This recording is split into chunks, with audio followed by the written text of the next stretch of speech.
Our second hand is our tonal value hand. So our first hand, we practice just our contour line drawings, as well as making our value maps.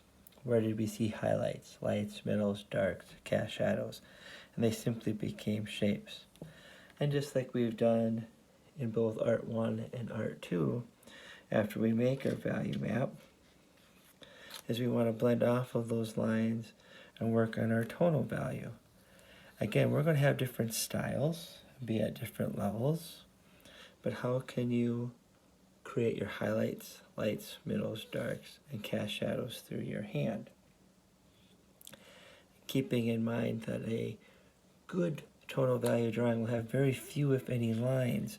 We'll see those folds because of shadows and creases, which are changes in values, not necessarily our original line drawing. Remember to have palm sides towards you. Avoid just an open palm, or worse yet, the back of the hand. The more there is to show the viewer, the better off you'll be. Remember our drawing rule of if you're drawing on the subject, how would your hand turn and move?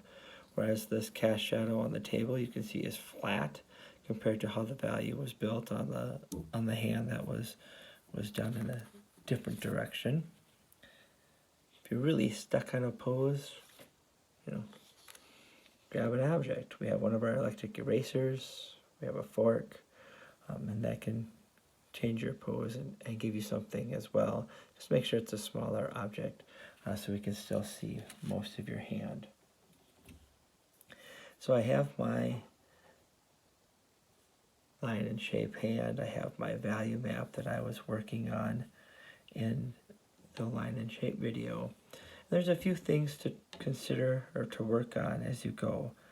I always like to start with, if I have an area that I know is going to be my dark. For example, if I know I have this area through here, which is going to be my dark off of this edge, is I like to work off of that line and into that dark. Because if we start on a line and work off of that line into the shape, this line will disappear. And we'll start to see the value, changes that occur because this value is darker, for example, than this lighter value. It's still, setting kind of a middle value off of this edge, which won't blend as nice ways because I drew too dark for the camera. Another thing you could try, besides just holding the center of the pencil and doing quarter turns as you work to keep your pencil sharp, that would be new for most of you, is hold the middle of your pencil, palm side down, wrist on the table, elbow on the table. Some of you might find this an easier way to work through off of that line and build in a value, whichever way you're comfortable. Knowing that I can always go back and build in darker.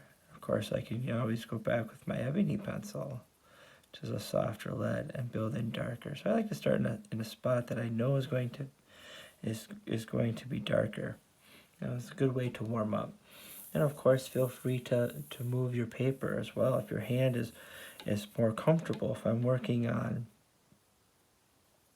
this value coming, off of here, or across the finger, how would my pencil move if I was drawing right on my finger here and working in this middle value?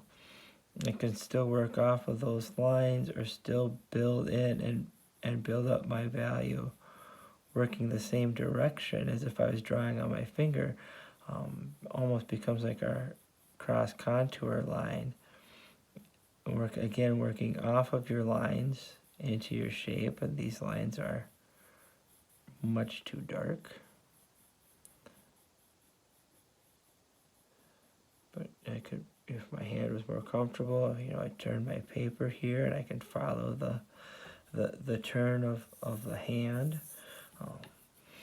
I have this value here also working from that line, you know, into that value, so that I don't want to have this heavy line and then shading. I want to blend off of that line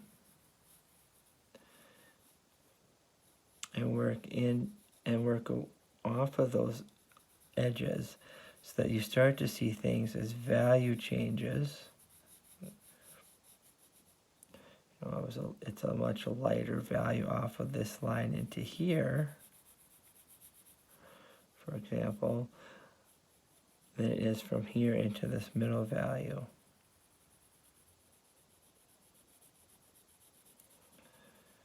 And because your value map is light, those lines will blend right out